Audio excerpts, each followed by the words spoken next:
Assalamualaikum warahmatullahi wabarakatuh. Halo adik-adik juara, bagaimana kabarnya hari ini? Semoga kita selalu sehat ya, selalu dalam lindungan Allah Subhanahu wa Ta'ala, agar nantinya kita bisa memahami materi yang akan kita bahas bersama. Oke, pada pagi hari ini kita akan belajar bersama tentang menentukan gagasan pokok. Ya, namun sebelumnya kita harus tahu dulu apa sih itu gagasan pokok? Ya, jadi gagasan pokok adalah suatu pernyataan yang menjadi inti pembahasan dalam suatu paragraf. Nah, gagasan pokok itu disebut juga dengan gagasan utama adik-adik ya. Istilah lainnya ada yang menyebut ide pokok, kemudian ide utama, pikiran pokok ataupun pikiran utama. Intinya sama ya. Nah, gagasan pokok dapat berupa kalimat utama adik-adik. Nah, kalimat utama ini yang nantinya akan membentuk sebuah gagasan pokok. Jadi paham ya, sebelum menentukan gagasan pokok kita tentukan dulu kalimat utamanya. Kita lanjut ya, kakak punya tips super ya atau rumus jitu cara menentukan gagasan pokok yang praktis dan cepat ya. Namun sebelumnya adik-adik harus tahu dulu jenis paragrafnya, apakah paragraf deduktif, induktif, ataupun campuran sebelum menentukan gagasan utama. Ya, rumus yang pertama, ya, rumus yang pertama ada rumus A, ya, rumus A artinya itu paragraf deduktif. Nah, ketika menentukan paragraf deduktif, otomatis gagasan utamanya itu di awal A. A itu berarti awal ya. Ya, ini untuk memudahkan adik-adik dalam menghafal atau mengingat. Kalau paragraf deduktif berarti kita ingat rumus A. Artinya gagasan utamanya, kalimat utamanya itu di awal paragraf. Paham ya sampai di sini? Kita lanjut rumus B.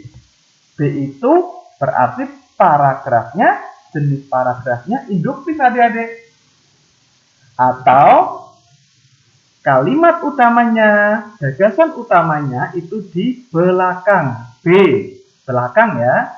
Kemudian yang C ya. Kalau C berarti itu paragrafnya campuran. Paragraf campuran, gagasan utamanya ada dua adik-adik. Yang pertama di awal dan yang kedua dipertegas lagi atau disimpulkan di belakang. Jadi kalau paragraf deduktif itu di awal, induktif di belakang, kemudian kalau campuran di awal dan belakang.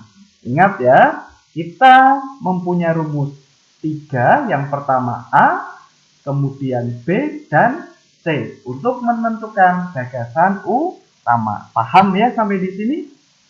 Kakak lanjutkan. Nah, biar lebih paham, biar lebih memahami dengan dalam lagi, kakak punya tips lagi ya.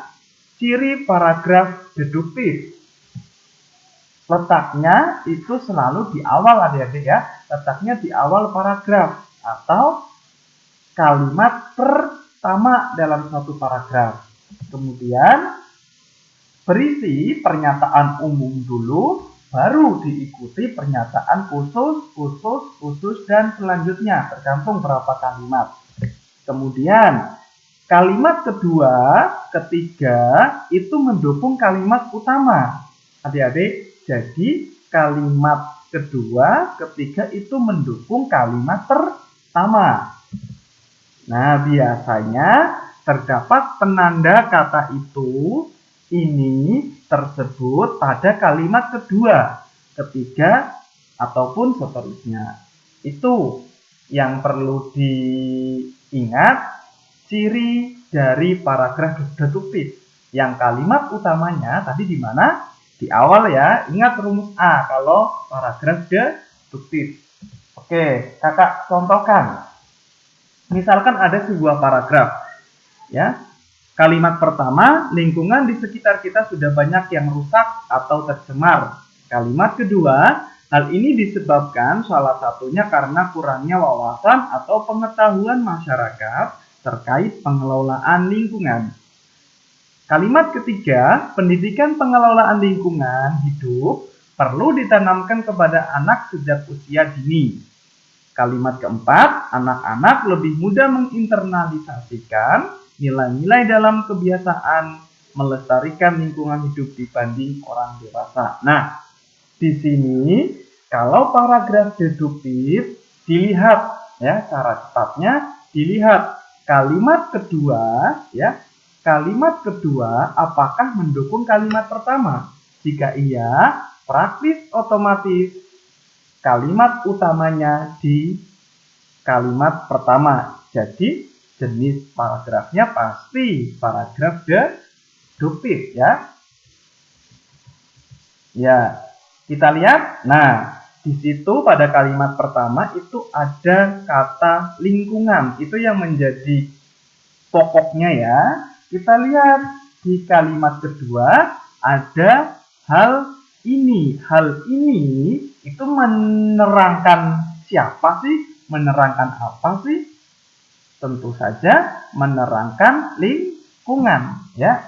Nah, pasti menerangkan lingkungan. Jadi, karena kalimat kedua mendukung kalimat pertama ya. Jadi, otomatis paragrafnya merupakan jenis paragraf deduktif yang kalimat utamanya di awal atau di depan. Lalu gagasan pokoknya apa? Ya, gagasan pokoknya lingkungan di sekitar kita sudah banyak yang rusak atau tercemar pada kalimat pertama. Paham ya sampai di sini? Oke, kakak lanjutkan. Yang kedua, ciri paragraf induktif. Tadi kalau paragraf induktif berarti kalimat utamanya ingat rumus B di belakang. Ya, pintar sekali. Ciri yang pertama letaknya di akhir paragraf adik-adik. Kalau tadi deduktif di awal, kalau induktif di akhir paragraf. Berisi pernyataan khusus dulu, khusus, baru disimpulkan ke pernyataan umum ya. Kalau tadi deduktif umum dulu, kalau sekarang khusus dulu. Nah, biasanya terdapat penanda konjungsi atau kata hubung antar kalimat. Konjungsinya apa? Ya, oleh, karena itu atau oki, oleh, sebab itu atau osi, dan dengan demikian ya. Jadi ketika adik-adik mengerjakan atau menentukan paragraf induktif, mencari gagasan pokoknya di belakang, dilihat kalimat terakhir apakah ada konjungsi oki, osi, dd dan kawan-kawannya itu atau tidak. Jika iya, otomatis itu paragraf induktif. Nah, kalimat terakhir berupa simpulan. Oke. Contohnya biar lebih jelas, kakak beri contoh. UNBK ya, atau Ujian Nasional Berbasis Komputer tahun 2019 telah selesai dan dinilai. Semua siswa mulai dievaluasi. Ternyata ada 10 siswa yang mendapat nilai sempurna, yakni 100. Selain itu, rata-rata nilai keseluruhan siswa juga cukup membanggakan. Hal yang lebih membanggakan lagi, semua siswa dinyatakan lulus 100%. Dengan demikian, dapat dikatakan bahwa kegiatan pembelajaran pada sekolah tersebut berhasil. Itu paragrafnya. Ya, ini kalimat pertamanya, kalimat keduanya, kemudian kalimat ketiga, kalimat keempat, dan kalimat kelima.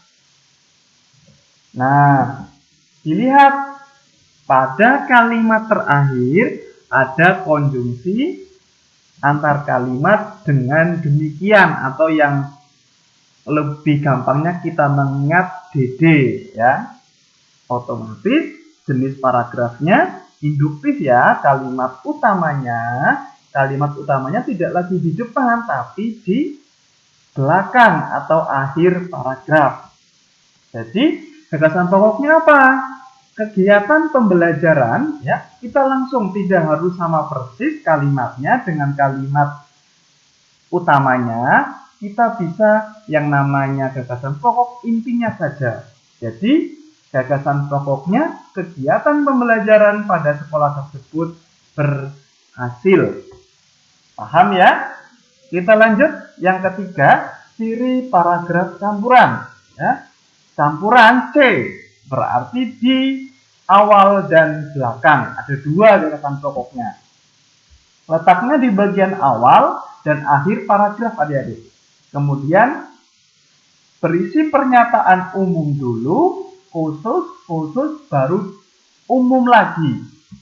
Kemudian memiliki dua kalimat utama di bagian awal dan akhir paragraf. Nah, kalimat utama yang pertama yang di awal tadi dinamakan gagasan pokok.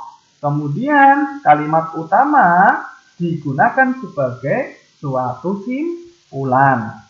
Ya, contohnya. Saat ini kegiatan pembelajaran tidak hanya dilakukan di dalam kelas. Kalimat kedua, kegiatan pembelajaran kini dapat dilakukan secara daring atau online.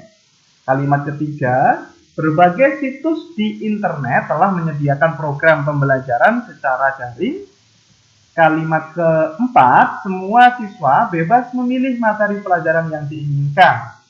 Kemudian kalimat yang kelima, oleh karena itu, siswa tidak perlu risau ya, karena pembelajaran dapat dilakukan dengan sistem daring atau online. Dilihat adik-adik, di sini ada dua kalimat utama ya. Kalimat utamanya pada kalimat pertama ya, kalimat pertama. Cara menentukannya seperti apa? Ya jelas, di sini ada kegiatan pembelajaran ya. Kegiatan pembelajaran otomatis menerangkan kalimat pertama ya. Kegiatan pembelajaran ya menentukan atau menjelaskan dari kalimat utama. Berarti kalimat utamanya pada kalimat satu, dan satu lagi ada konjungsi oki ya. Ingat konjungsi oki, osi, dd berarti itu menentukan gagasan utama. Jadi gagasan utamanya apa? Ada dua ya. Yang pertama, kegiatan pembelajaran tidak hanya dilakukan di dalam kelas, dan yang kedua, siswa tidak perlu risau karena pembelajaran dapat dilakukan dengan sistem daring atau online. Oke, paham ya sampai di sini masalah jenis paragraf deduktif, induktif maupun campuran. Oke, sampai di sini paham ya adik-adik? Semoga yang kakak sampaikan bermanfaat untuk masa depan adik-adik semua. Jika yang kakak sampaikan bermanfaat, kakak mohon bantuan ya. Bisa like, subscribe, dan komen. Jika ada pertanyaan, silakan bisa ditulis di bawah dengan cara berkomentar. Sampai di sini. Semoga yang dapat kakak sampaikan bisa bermanfaat adik-adik. Terima kasih atas perhatiannya. Billahi taufik wal hidayah. Wassalamualaikum warahmatullahi wabarakatuh.